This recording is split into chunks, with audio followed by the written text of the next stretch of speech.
ମୁଁ ସ୍ମିତା ଆପଣ ସମସ୍ତଙ୍କୁ ସ୍ୱାଗତ କରୁଛି ଲର୍ନ ଇନ୍ ପାଇପଲାଇନ୍ ଚ୍ୟାନେଲକୁ। ଏହି ଚ୍ୟାନେଲରେ ଆମେ ପାଞ୍ଚ ଧାଡ଼ିରେ ମହାପୁରୁଷଙ୍କ ଜୀବନୀ ବିଷୟରେ ଜାଣନ୍ତି। ଯେତେବେଳେ ପାଞ୍ଚ ଧାଡ଼ିରେ ଜାଣନ୍ତି ଅଧିକା ଜାଣିବାକୁ ଇଚ୍ଛା ହୁଏ। ଯଦି ଅଧିକା ଜାଣିବାକୁ ଇଚ୍ଛା ଅଛି କମେଣ୍ଟରେ ଜଣେଇବେ। ଆମେ କ'ଣ କରିବା ନା 10 ଧାଡ଼ି 15 ଧାଡ଼ି ବା ଲମ୍ବା ଏସେ ମହାପୁରୁଷଙ୍କ ବିଷୟରେ ନେଇକି ଆସିବା। ତାହେଲେ ଆଜିର ଭିଡ଼ିଓରେ ଆମେ ଜାଣିବା ଆଉ ଜଣେ ମହାପୁରୁଷଙ୍କ ଜୀବନୀ ମାତ୍ର 5 ଧାଡ଼ିରେ। 19 ଅଗଷ୍ଟ 1893 ମସିହାରେ ଜନ୍ମଗ୍ରହଣ କରିଥିଲେ। ଓଡ଼ିଶାର ଭଗୁବାବୁ ଭାବରେ ସେ ବେଶ ଜଣାଶୁଣା। ସେ ଜଣେ ସ୍ୱାଧୀନତା ସଂଗ୍ରାମୀ।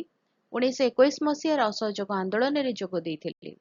ସେ 1956 ମସିହାରୁ 1962 ମସିହା ପର୍ଯ୍ୟନ୍ତ ରାଜ୍ୟସଭାକୁ ନିର୍ବାଚିତ ହୋଇଥିଲେ।